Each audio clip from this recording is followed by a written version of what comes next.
On the news, many feared killed, others injured as gunmen attacked Plateau State University.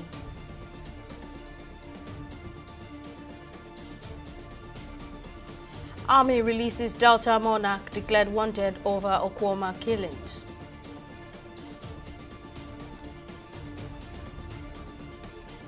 And immigration places Yahaya Bello on watch list amid 80.2 billion naira fraud charges.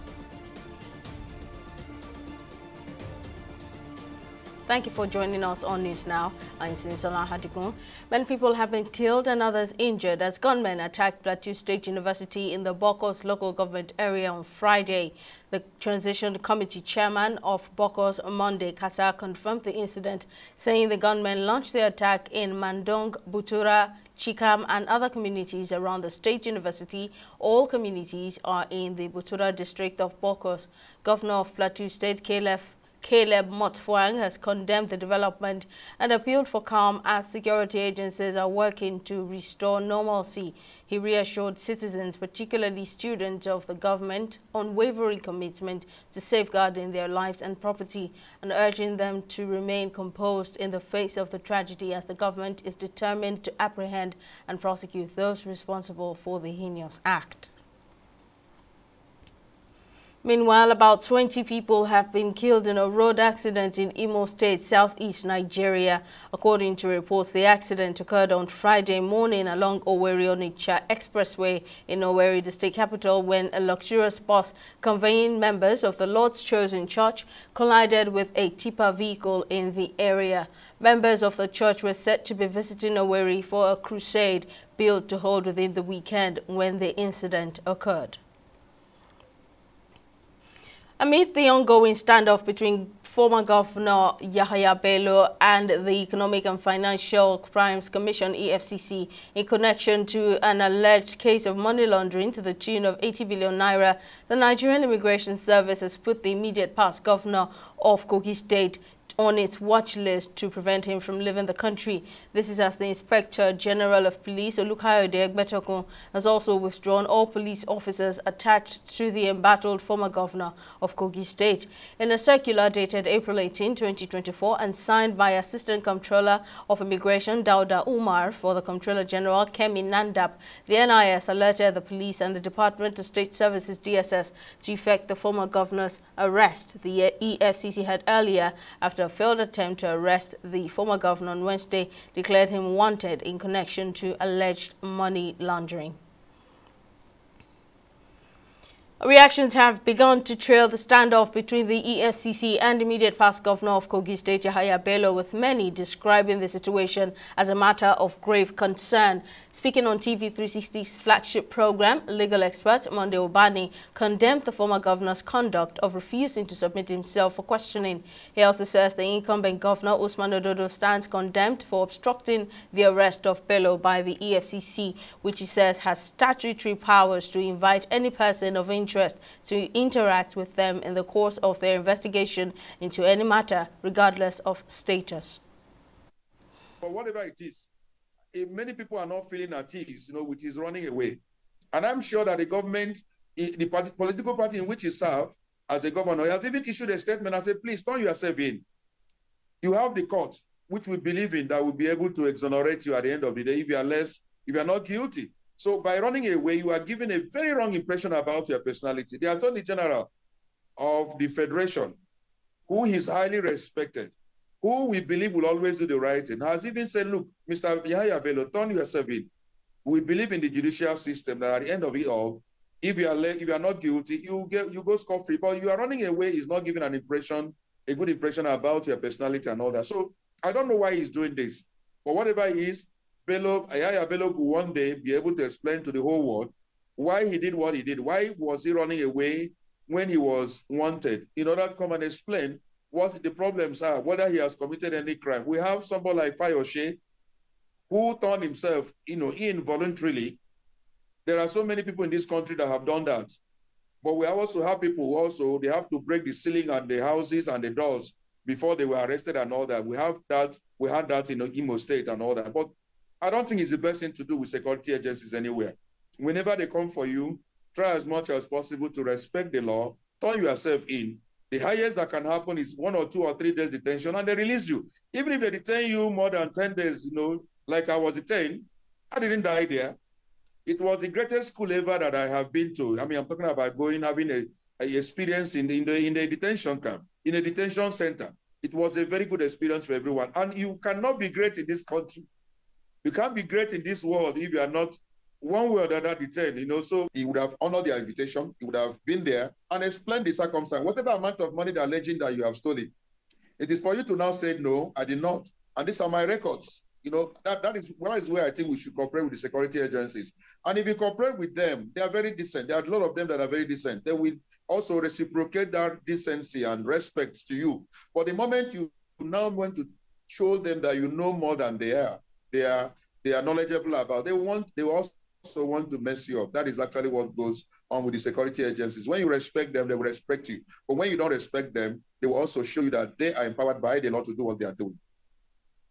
The army has released the traditional ruler in Delta State, Clement Ikolo, who was arrested over the murder of 17 officers in Okwama community, Delta State, on March 14 during a peacekeeping operation in the community. Ikolo was released on Friday during a briefing by Director, Army Public Relations Onyema Nwachukwu at the Army headquarters in Abuja.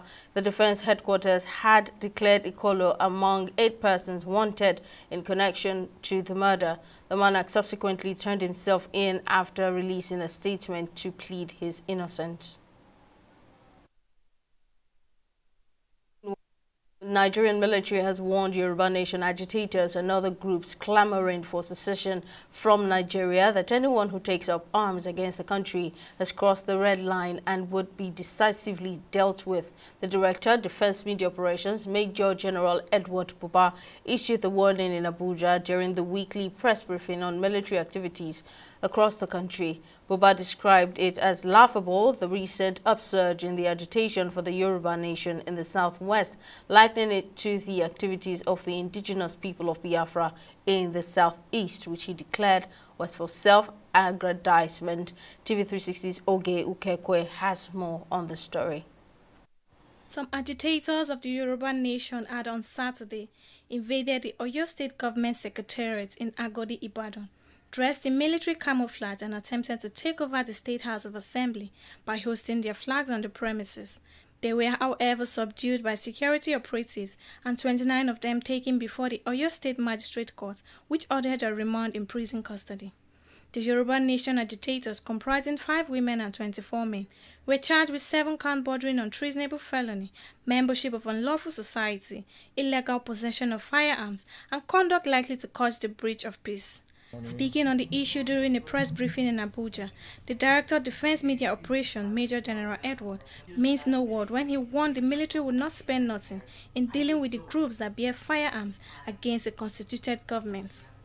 Once you take up arms against a constituted government by our constitution, it is wrong, and by our military action, because you're carrying arms, you're a combatant, who will take you out. Above all, the fighting spirit of our men and women in uniform is strong, is resilient, is focused, is proud, and is committed. We understand in the military that we have no choice but to continue to defeat the enemy and create a safer environment for citizens. On other subjects, the Defense Headquarters spokesperson said terrorists and their sympathizers now resort to cheap blackmail and media propaganda to halt the military air and artillery bombardment of terrorist enclaves across all theaters of operation in the country. Talking about the borders as it concerns our operations, I'm aware, even though it is not the purview of the Ministry of Defense, I'm aware that the relevant agency of government is tinkering on plans that can be put in place to ensure that our borders are more secure. However, for anyone, terrorists or cohorts that venture into our country to carry out acts of terror, their fate is already decided. As I described earlier, I'll mention again, they are just walking corpses. He, however, said the government alone cannot win the war against insurgency and terrorism without the support of the populace, tasking citizens and civil society organizations to also play their role in the war against terror. Ogechukwu Kekwe, TV360, Lagos. The African Infrastructure, Climate and Investment Summit has described the African Continental Free Trade Area as the largest free trade zone in the world, connecting economies worth $3.3 trillion. Speaking at a summit organized by the organization in Abuja, the chairman of the Planning and Organizing Committee, Moses Owaro, made a projection that by 2050, Africa will account for over 1/4 of the world's population. Our correspondent, Emeka Makov, files in this report from Abuja. In the heart of Abuja, Nigeria's capital city, the distinguished delegates alongside strategic partners gathered for Global International Symposium on Infrastructure, Climate Change and Investment in Africa. The symposium, held under the theme Leveraging on Green Financing to address infrastructural, socio-economic, insecurity and investment challenges in Africa, served as a platform for key stakeholders to address pressing issues facing the continent, ranging from climate change mitigation to migration. The problem will continue because the deterioration of ozone layer will lead to many people trying to live where they are. Or it will lead to natural crisis, which of course will lead to migration. And this problem concerns everybody, concerns every nation. We are implementing sustainable agricultural policies to enhance food security and mitigate the effect of drought and food and floods. And we are prioritizing the development of eco-friendly infrastructure to build resilient communities that can withstand the impact of climate change. Communities in Nigeria's Niger Delta states bordering the Atlantic Ocean have lost or fear losing their homes and farmland due to the eroding bedrock shielding the shoreline.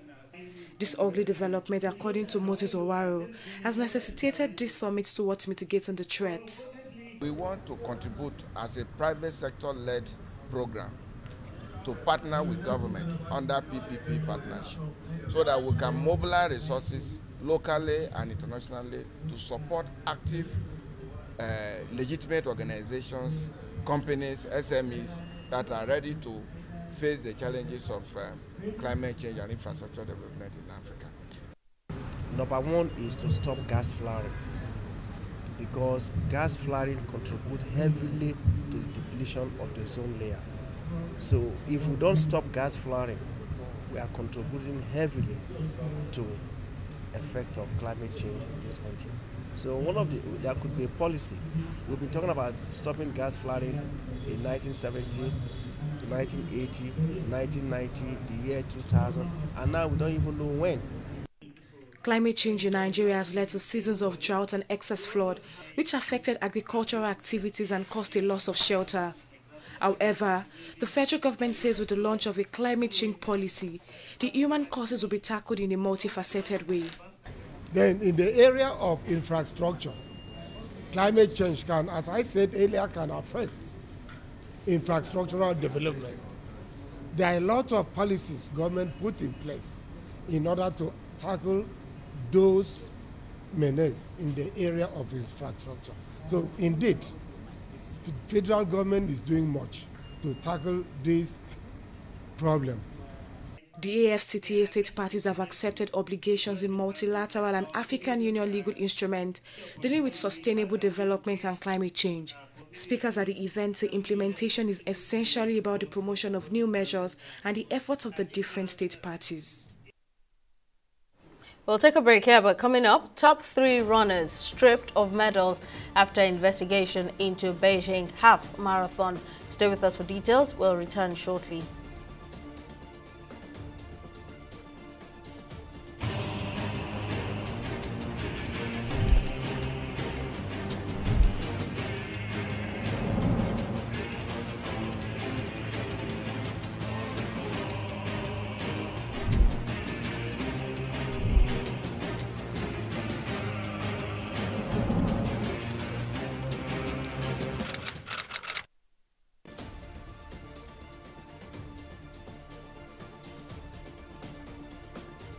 Welcome back. Here's a recap of our top stories. Many people have been killed and others injured as gunmen attacked Plateau State University in the Bokos local government area on Friday. The Transition Committee chairman of Bokos, Monday Kasa, who confirmed the incident, says gunmen launched their attack on Mandong, Butura, Chikam and other communities around the State University in the Butura district of Bokos. Governor of Plateau State, Caleb Mutfwang, has condemned the development and appealed for calm, and security agencies are working to restore normalcy.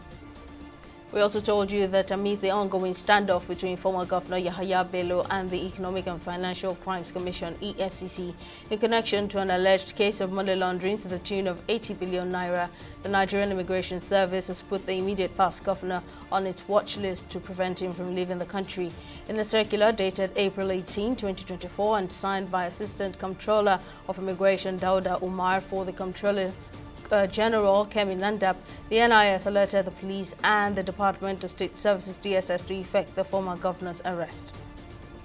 In case you missed any of our news bulletins or for more updates, you can catch us on Limex World TV and AVO TV or log on to our website on www.tv360nigeria.com. You can also follow us on our social media platforms on Twitter, Instagram and YouTube at TV360 Nigeria, or download our mobile app on Google Play Store, Huawei App Gallery and Apple Store. On Facebook, we're TV360 Online.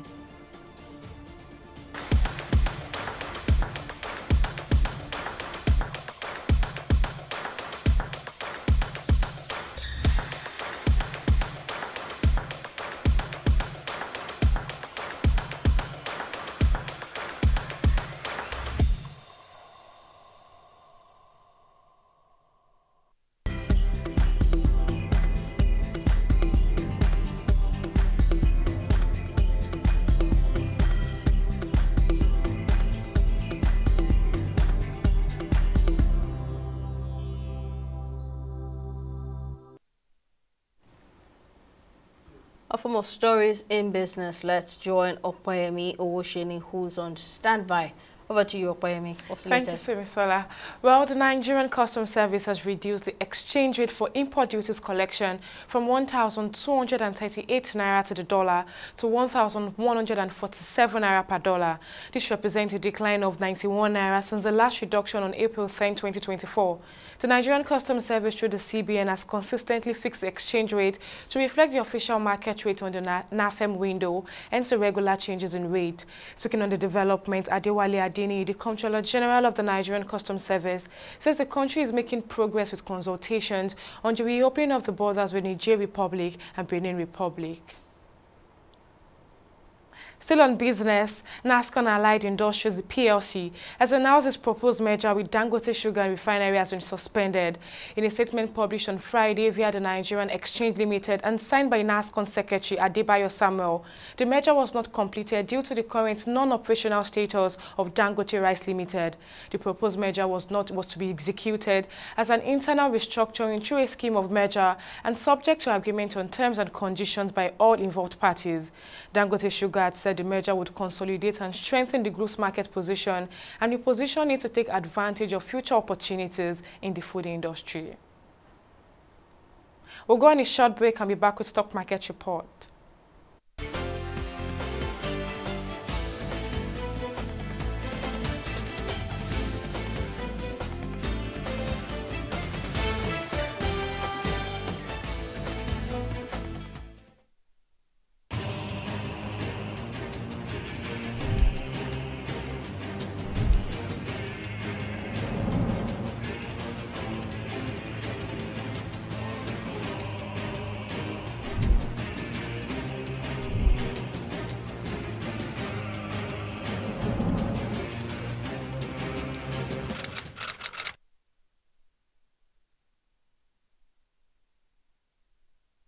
Welcome back.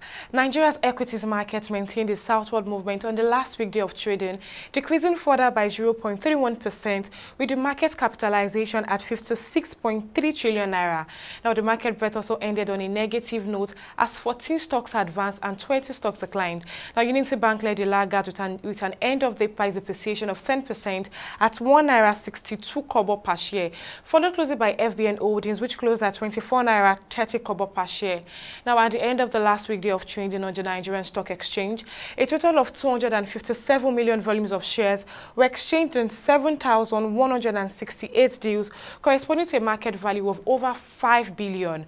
Now, compared with the previous NGX trading day, that's Thursday, April 18th, today's data shows 10% decline in volume, 3% decline in turnover, and 7% decline in deals. Now, let's take a switch to our select global stock to see how they are doing on the last weekday of trading. Well, as you can see from the screen behind me, reverse is the case as the UK FTSE and US Dow Jones maintained a northward progression and ended in the bulls, with the UK FTSE at 0.24% and the US Dow Jones at 0.47%. Well, our Asian stocks, however, tumbled on Friday, with Japan Nikkei slumping 3.5% on heavy selling of semiconductor-related shares and other market heavyweights, ending in the bears at 2.66%. Well, that's it on both business and stock market reports. Back to you, Simisala, for the rest of the news. Thank you very much, Opayemi. And on the foreign scene, Russian strikes against Ukraine have killed at least 8 people, including 2 children, as Kyiv says it shot down a Russian strategic bomber for the first time. Moscow disclosed a military plane had crashed in Russian territory while returning to base from a combat mission after suffering a technical malfunction. Officials say the latest overnight Russian strike on the eastern region has left more death and destruction in its wake. Iran state media has reported explosions in the central province of Isfahan. At U.S. media quoted officials saying Israel had carried out retaliatory attacks on its arch-rival. State media reported that air defense systems over several Iranian cities were activated after the country's official broadcaster says explosions were heard near the city of Isfahan. Israel had previously warned it would hit back after Iran fired hundreds of missiles and drones at Israel almost a week ago in retaliation of a deadly strike with Tehran blamed on its foe that leveled Iran's consular annex at its embassy in Syria. There had been no reaction from Israeli or Iranian officials to the overnight strikes, and the extent of the damage remains unclear. Up next is Entertainment Reporter News Now.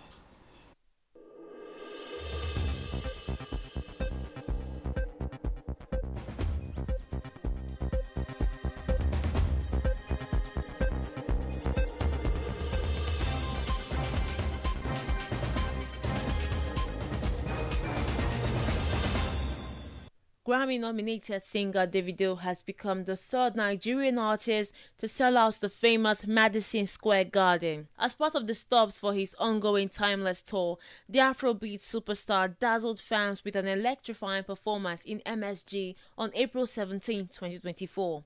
Davido had been building anticipation on his social media ahead of his maiden concert at the 19,000 capacity arena. At the sold-out concert, Davido performed a collection of his hit singles, including songs from his record-breaking 4th album, Timeless.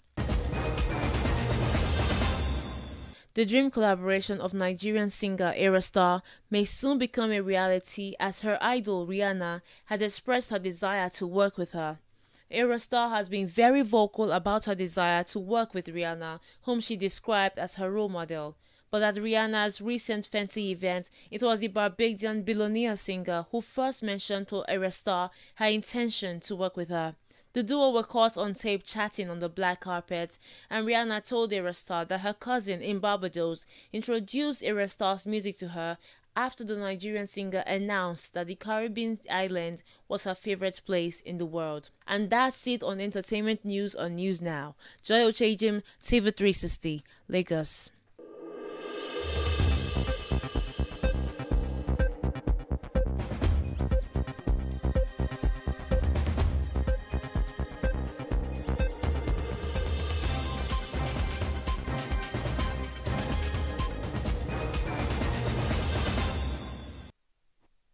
On sports, the top 3 runners in Sunday's Beijing half marathon have been stripped of their medals following an investigation into the finish that saw China's He Jie controversially win. The race's bizarre finish saw Jie cross the line first after 2 runners from Kenya and 1 from Ethiopia seemed to deliberately allow him win. Jie, the 2023 Asian Games marathon gold medalist, won by a second after his supposed rivals appeared to slow down towards the finish and waved him out in front. Earlier this week, the Chinese Athletics Association had issued a statement vowing to make improvements to the sport in the country. And former Arsenal chairman Sir Chips Keswick has died at the age of 84. Sir Chips, who was a lifelong fan of the club, joined the Arsenal board in 2005 and became an influential figure at the club. He was promoted to chairman in June 2013 when Peter Hill-Wood stepped out and held the role for 7 years. During his time as Arsenal's chairman, the club regularly competed in the Champions League and won the FA Cup twice. Sir Chips originally made his name in the bank industry and was chairman of Hambros Bank and also a director of the Bank of England. Well, that's all on News Now. Thank you so much for watching. See you again next time.